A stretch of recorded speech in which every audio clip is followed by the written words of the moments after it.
Como e por que viver de modo? Baseado no 6º capítulo de 1 Coríntios. Os coríntios estavam pouco se importando em fazer valer os direitos de Deus sobre eles, por não julgarem aqueles que estavam andando desordenadamente na igreja, mas estavam muito interessados em levar a juízo todas as questões relativas ao que julgavam ser seus próprios direitos, uma vez que estavam pleiteando junto aos tribunais seculares as causas que tinham contra os irmãos da igreja. Eles não estavam dispostos a renunciarem a direitos e a suportarem danos por amor a Cristo. Era preferível expor o nome do Senhor à ignomínia, perante os ímpios, do que procurarem resolver suas demandas segundo a reta justiça, levando-as ao conhecimento dos que eram de maior estima espiritual na igreja. Assim como a questão das viúvas gregas havia sido colocada na igreja de Jerusalém ao cuidado de 7 homens de boa reputação, cheios de sabedoria e do Espírito. Por este seu procedimento se comprovava que os laços do amor fraternal em Cristo estavam quebrados entre eles, porque andavam segundo o homem, e não segundo o Espírito. Não admira que Paulo lhes tenha falado no 13º capítulo de 1 Coríntios das características do amor cristão, do qual não somente não estavam se dando à prática, como até mesmo do qual tinham se esquecido. A falta de humildade e de submissão de uns aos outros lhes havia conduzido a tal estado. Quando não morremos para os nossos direitos, por amor a Cristo, e não vivemos de forma absolutamente despojada de tudo e de todos, e principalmente de nós mesmos, jamais poderemos ser os sacrifícios santos e agradáveis que o Senhor espera que sejamos. A falta de despojamento do velho homem, pela sua contínua crucificação pelo carregar diário da cruz, era o problema básico da igreja de Corinto. Por isso viviam em invejas e ciúmes, e disputas, o que é muito comum de ocorrer quando se vive de modo carnal e mundano. Eles se julgavam muito sábios a seus próprios olhos, mas não estavam sendo verdadeiros discípulos e seguidores do Cordeiro, quanto à submissão, humildade, mansidão e paz. Pela santidade da igreja, Deus passa um julgamento sobre todos os que vivem na impiedade, e até mesmo sobre os anjos caídos, revelando que são indesculpáveis por viverem deliberadamente em transgressões, pelo que observam na vida de santidade daqueles que o amam.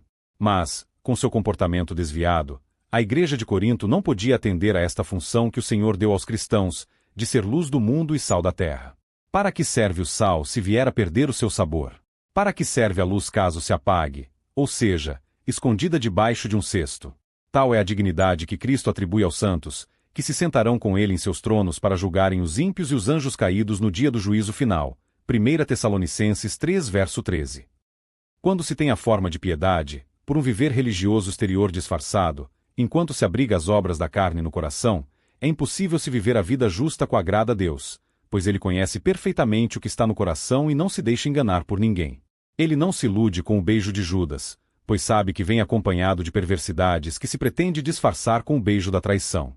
Daí terem recorrido muitos coríntios a tribunais pagãos, como se vê no 6º capítulo de 1 Coríntios, para julgarem suas demandas, pois estes não julgariam segundo a reta justiça, e assim poderiam manter ocultas suas reais intenções de prejudicar os irmãos acusados por eles. Como podiam, sendo cristãos, praticarem injustiças contra seus irmãos, ou contra quem quer que seja? Porventura os injustos herdarão o reino de Deus? Como podiam, então, continuarem na prática da injustiça? Eles foram lavados, justificados e santificados pelo sangue de Cristo, e como podiam permanecer na prática das coisas pelas quais Deus condenará o mundo de ímpios? Aqueles que não se arrependeram de seus pecados, que não se entregaram a Cristo para serem santificados pelo Espírito, e não foram justificados e regenerados haverão de ser condenados eternamente, por terem permanecido deliberadamente na prática dos pecados que Paulo relaciona nos versos 9 e 10. Ninguém se engane, portanto, pensando que é um cristão justificado e regenerado, herdeiro do reino dos céus, se vive na prática deliberada de tais pecados, porque a graça salvadora implantada no coração chama o convertido a santificar a sua vida, pelo mover do Espírito Santo, que nele habita, e assim, em vez da falsidade, será movido pela verdade, pela justiça evangélica e pelo amor. O Evangelho da Graça havia feito uma grande mudança na vida dos cristãos coríntios porque muitos deles haviam praticado todas estas coisas abomináveis, referidas pelo apóstolo, mas haviam sido justificados, regenerados e santificados pelo Espírito. Jesus tem poder para transformar monstros em santos. E, aqueles que eram como monstros não devem continuar vivendo conforme o seu modo antigo de vida, senão em santidade. Na santidade que é segundo a fé no Evangelho. A partir do verso 12 o apóstolo fala da liberdade do cristão, que foi alcançada em Cristo, mas ele deve vigiar e ser diligente para não abusar desta liberdade. Cristo considerou todos os alimentos limpos, e revogou todas as distinções cerimoniais da lei entre alimentos limpos e imundos, Mas isto não significava que um cristão tenha concessão da sua parte de se tornar um glutão, se tornando apegado e escravizado à comida, e este princípio se aplica a todas as demais coisas desta vida. Há um limite de uso de todas as coisas que podemos conhecer, andando no Espírito, e estando debaixo do temor de Cristo, comendo, bebendo, e fazendo tudo mais que for necessário para a glória e honra de Deus. O cristão é livre e não deve se deixar dominar por nenhuma criatura. Nada deve conquistar sua mente, vontade e coração, a ponto de se tornar dependente delas. Isto se aplica também ao lugar que Deus fixou para o sexo, que é dentro do casamento, num leito sem mácula, e em plena fidelidade ao cônjuge. Ninguém deve ter relações sexuais, a não ser com sua própria esposa ou com seu próprio marido. Há pecados do corpo como a prostituição, a fornicação, as relações pré-conjugais, que profanam o templo do Espírito, que é o corpo do cristão. Ninguém deve esquecer que todas as necessidades orgânicas são para o presente tempo, e serão destruídas quando os cristãos chegarem ao estado da eternidade, quando Deus aniquilará todas estas necessidades, por conta de receberem um corpo glorificado. Deus dispôs todas as coisas para nós, mas não para um consumo abusivo. Então, desde já, o corpo do cristão não lhe foi dado para prostituição, mas para estar no Senhor, e o Senhor no nosso corpo. Se o nosso corpo foi reservado pelo Senhor para ser morada do Espírito Santo, de quanto cuidado devemos então ter com o que fazemos com nosso corpo, para não entristecer e ofender tão santo e honrado habitante, pelo qual nosso corpo será ressuscitado depois da morte.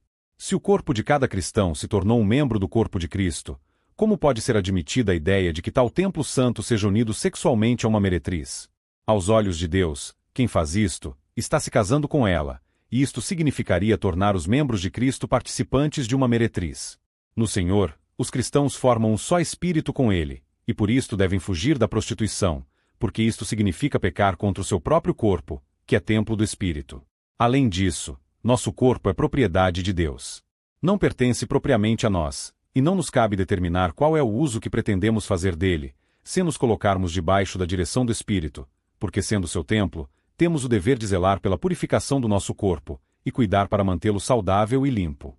Somos mordomos do nosso próprio corpo, e por isso devemos prestar contas a Deus do uso que estamos fazendo dele. Como tanto nosso corpo e espírito foram comprados por Cristo, devemos glorificar a Deus não somente no que diz respeito ao nosso espírito, como também em relação ao nosso corpo. Passamos agora à leitura do texto do 6º capítulo de 1 aos Coríntios. Ousa algum de vós, tendo algum negócio contra outro, ir a juízo perante os injustos, e não perante os santos. 2 Não sabeis vós que os santos hão de julgar o mundo? Ora, se o mundo deve ser julgado por vós, sois porventura indignos de julgar as coisas mínimas. 3 Não sabeis vós que havemos de julgar os anjos? Quanto mais as coisas pertencentes a esta vida. 4 Então, se tiverdes negócios em juízo, pertencentes a esta vida, pondes para julgá-los os que são de menos estima na igreja. 5 Para vos envergonhar o digo. Não há, pois, entre vós sábios, nem mesmo um, que possa julgar entre seus irmãos. 6 Mas o irmão vai a juízo com o irmão, e isto perante infiéis. 7 Na verdade é já realmente uma falta entre vós, terdes demandas uns contra os outros. Por que não sofreis antes a injustiça? Por que não sofreis antes o dano? 8 Mas vós mesmos fazeis a injustiça e fazeis o dano, e isto aos irmãos. 9 Não sabeis que os injustos não hão de herdar o reino de Deus? Não erreis, nem os devassos, nem os idólatras, nem os adúlteros, nem os efeminados, nem os sodomitas. 10 Nem os ladrões, nem os avarentos, nem os bêbados, nem os maldizentes, nem os roubadores herdarão o reino de Deus. 11 E é o que alguns têm sido, mas haveis sido lavados, mas haveis sido santificados, mas haveis sido justificados em nome do Senhor Jesus e pelo Espírito do nosso Deus. 12 Todas as coisas me são lícitas, mas nem todas as coisas convêm. Todas as coisas me são lícitas, mas eu não me deixarei dominar por nenhuma. 13 Os alimentos são para o estômago e o estômago para os alimentos. Deus, porém, aniquilará tanto um como os outros. Mas o corpo não é para a prostituição, senão para o Senhor, e o Senhor para o corpo. 14 Ora, Deus, que também ressuscitou o Senhor, nos ressuscitará a nós pelo seu poder. 15 Não sabeis vós que os vossos corpos são membros de Cristo? Tomarei, pois, os membros de Cristo, e falo-sei membros de uma meretriz? Não, por certo. 16 Ou não sabeis que o que se ajunta com a meretriz, faça um corpo com ela? Porque serão, disse, 2 numa só carne. 17 Mas o que se ajunta com o Senhor é um mesmo espírito. 18. Fugir da prostituição. Todo pecado que o homem comete é fora do corpo, mas o que se prostitui peca contra o seu próprio corpo. 19. Ou não sabeis que o vosso corpo é o templo do Espírito Santo, que habita em vós, proveniente de Deus, e que não sois de vós mesmos. 20. Porque foram comprados por bom preço. Glorifiquem, pois, a Deus no seu corpo, e no seu espírito, os quais pertencem a Deus.